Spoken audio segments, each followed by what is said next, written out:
The second Deciders match.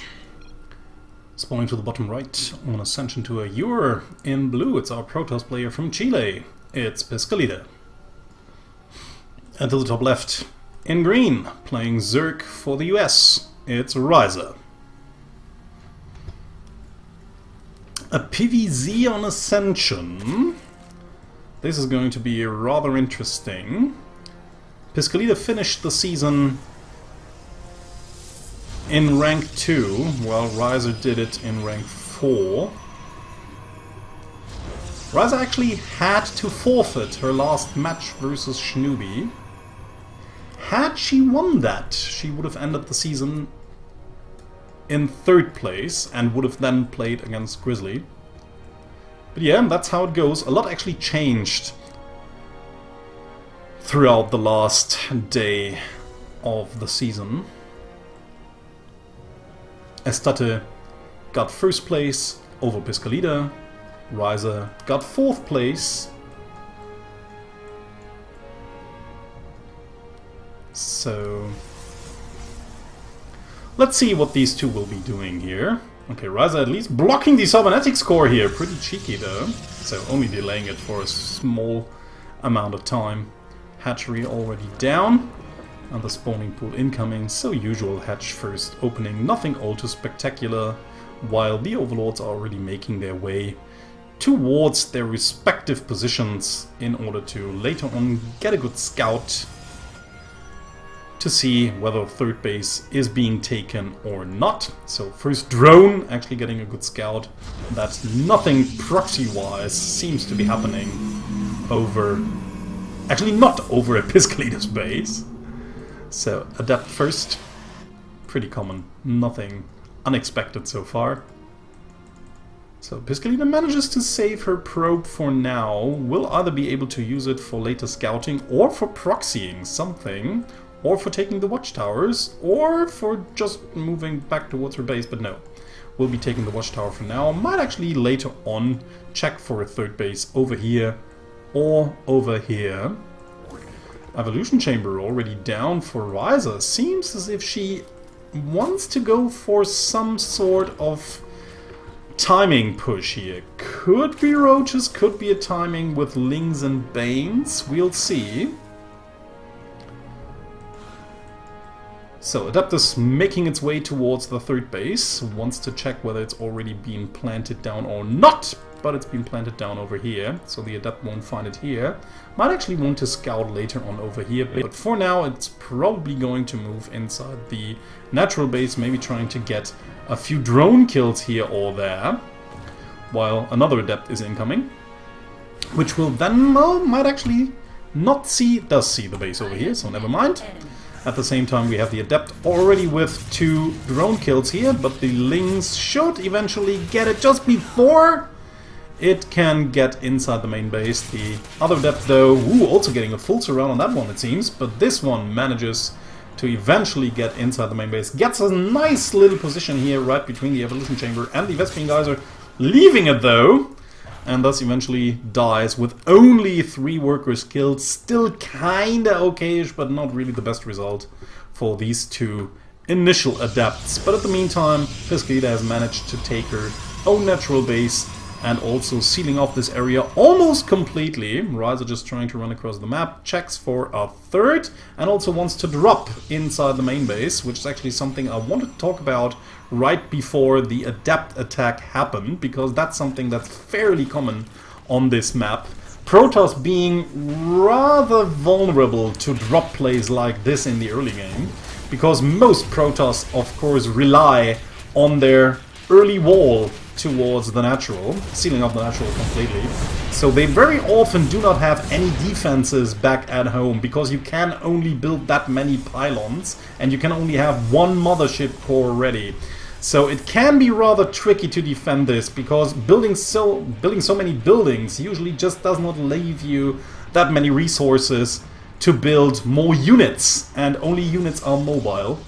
So it can be rather difficult to defend drop play like this, especially if your opponent is committed with like 2 Dropper Lords and a lot of Lings and Banelings coming in. But yeah, Piscolita just happens to move over here, wants to have a good look at this edge, and now sees that the mainlings are morphing. The drogue probes are already getting evacuated. And it seems as if Piscolita with the first warp in will be able... Ooh, good explosion here, but it doesn't really matter. Forces out 2 force fields though, which is kind of nice. Although, until the time when Piscolita moves out in order to attack these... this energy for the force fields will have regenerated anyway, so it doesn't really matter at that point in time. So more overlords spread across the map, but of course Wryza won herself some time in order to get up her third base securely, no problem there. And is now droning up everything. Let's have a look at the drone count so far. 44 to 46 though. Piscolita is still doing a good thing. Still, the income is way better for Wryza. Actually way better than I would have expected. Maybe because these workers have just only now returned back to work.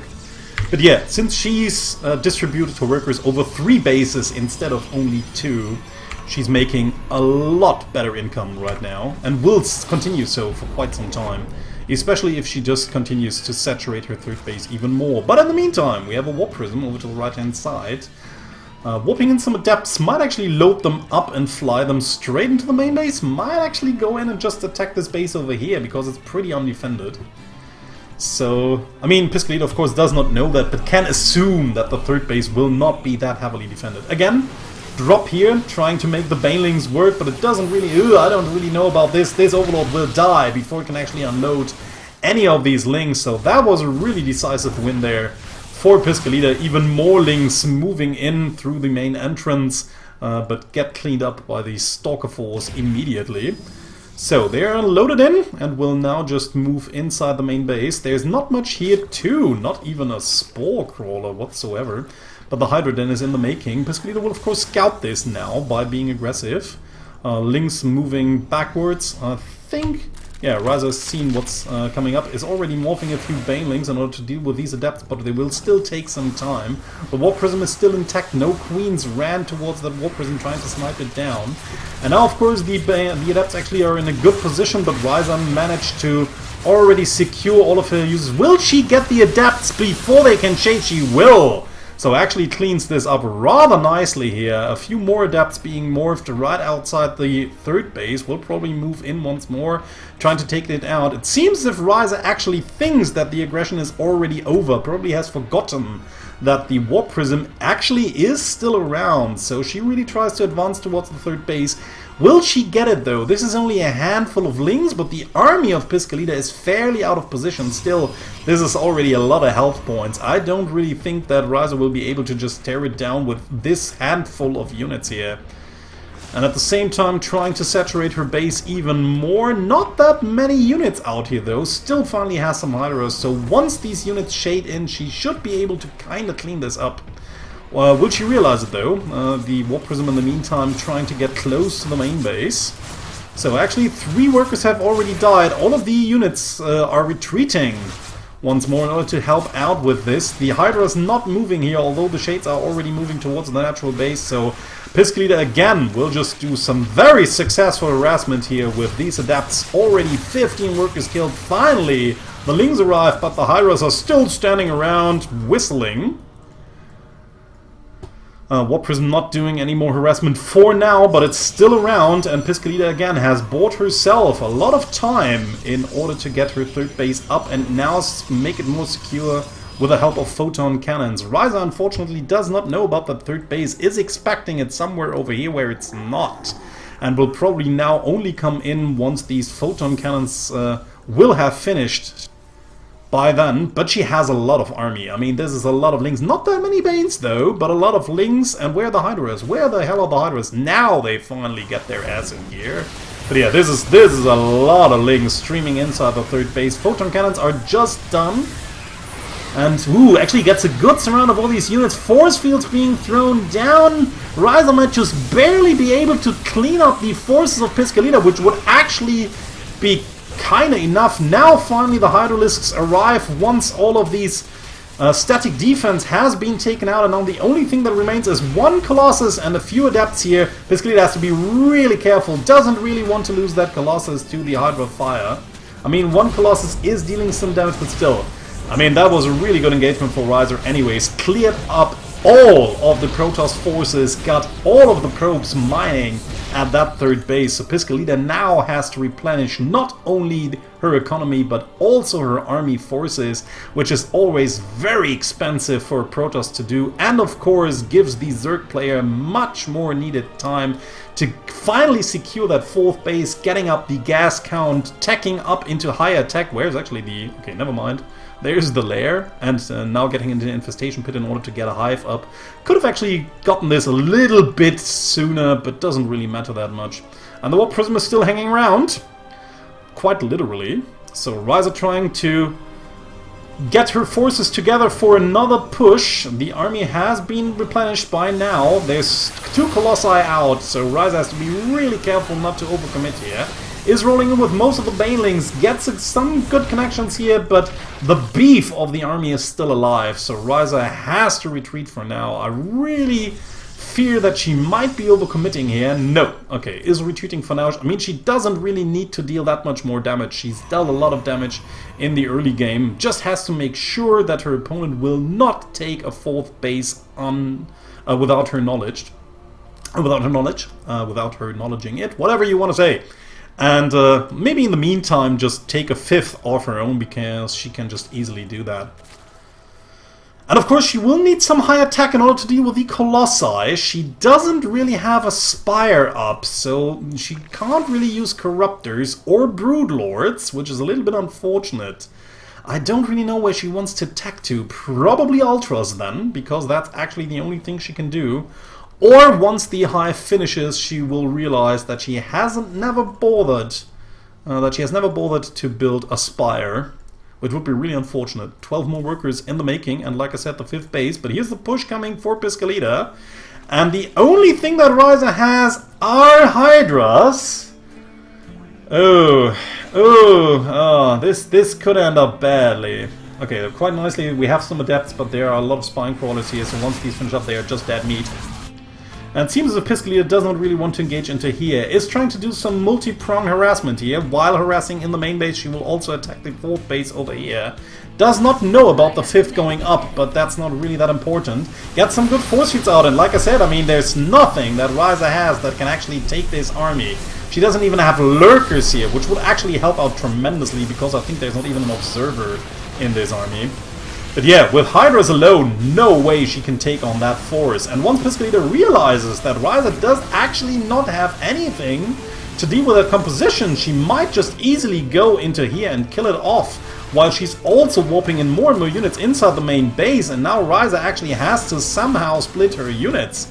But she hasn't reacted yet at all, is now trying to get inside the natural base. Piscolita also using the blink mechanic in order to attack at even more fronts, and now it's finally attacking from 3 sides, and Piscolita overwhelms her opponent with that push, taking the first map.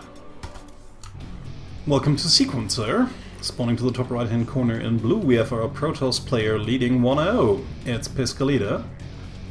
And to the bottom left in green, it's our Zerg player Wryza, who has to win 2 in a row in order to advance to the winner brackets semis. And then being only 1 more win away from qualifying for the playoffs.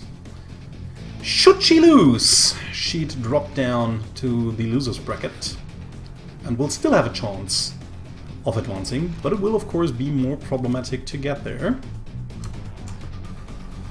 So early drone scout once more is really not trusting Piscolita to play an upright, honest game.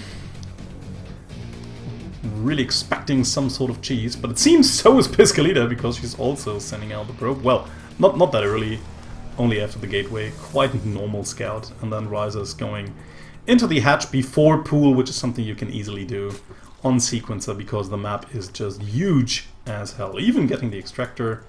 So, not the most greedy opening, actually just totally standard, but the only thing being greedier than that would be opening 3 hatches before gas, before pool. And everything else would be total suicide. So, Cybernetics Core incoming after the Nexus. Piscolita also making good use of the size of the map, taking her base a little bit more quickly than you might want to as a Protoss on some other maps. But has also seen the hatchery being planted down, so no pressure for her at all. Knows that this was a hatch first build.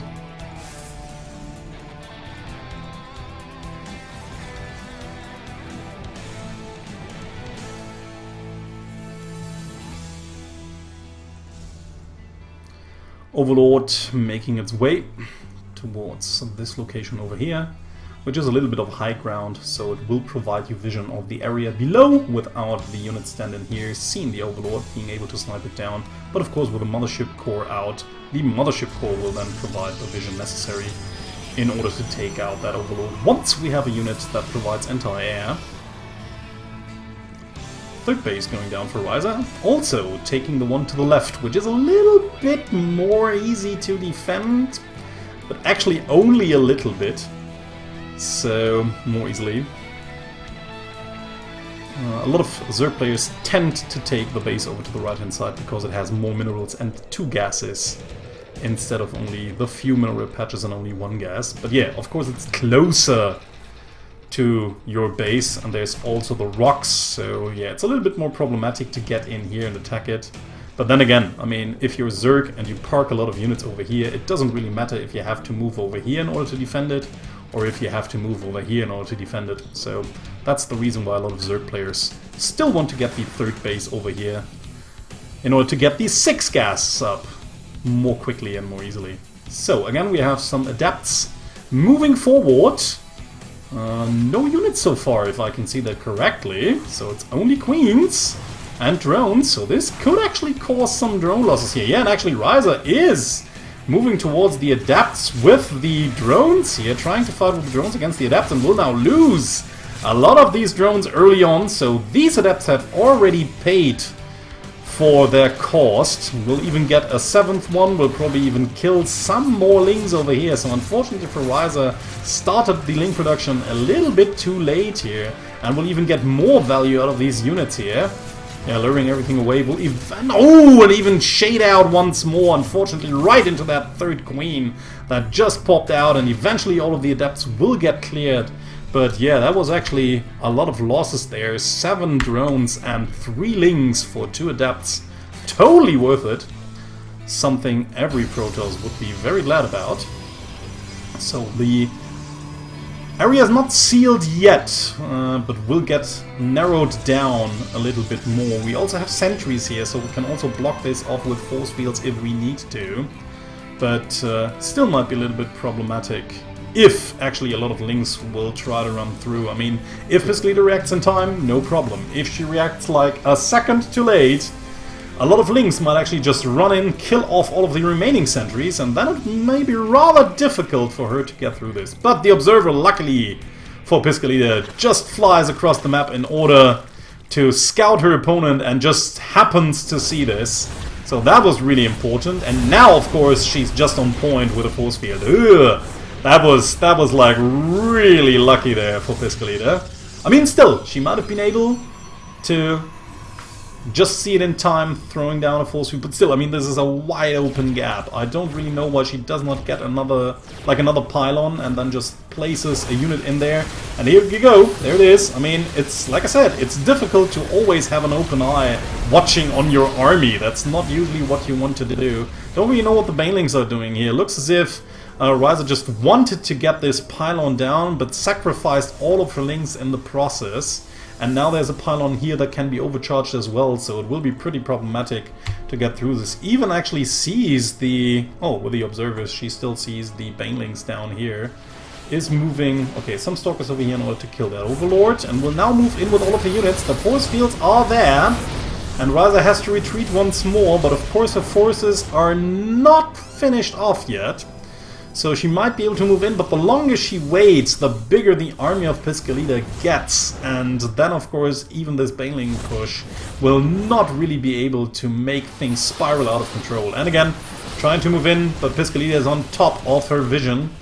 And is placing her force fields, even making it really secure that nothing really breaks down anything here.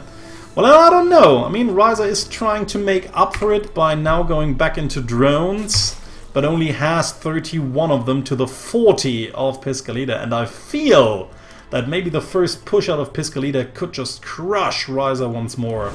Wryza again trying to be aggressive. Yeah, but Piscolita has the observer in place. She sees everything that's headed towards her base and will always have enough time, enough warning time before the units actually arrive. So once again, I mean, even if these banelings crush in, it doesn't really matter. But they don't. Now even just crush into the gate, all of the banelings just wasted, essentially. So all of this gas just done, and we have 70 supply to 110. Already a 40 supply lead for the Protoss. Protoss not on more workers anymore.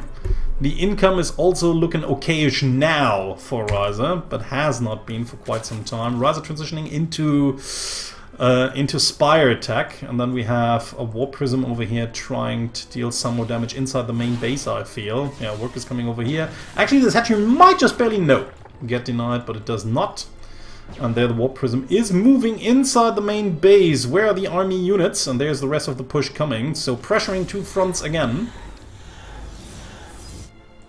Ooh, and I mean, where are the army units? Wryza just does not have anything. She's producing 26 lings, but 26 lings will probably not even stop that Stalker force if it gets into a good position. Okay, blinking in. There are the army units now moving backwards, but there's the main army incoming, killing off the Queen. Yeah, this is just way too much. This is just way too much. Like I said, these Stalkers, I mean, they're actually not in the best position, but these Stalkers keeping a lot of these lings preoccupied, and there's no way of stopping this force, especially not with a lot of sentries that all have energy. GG, and Piscolita takes the 2-0 lead, advancing to the winner bracket semis.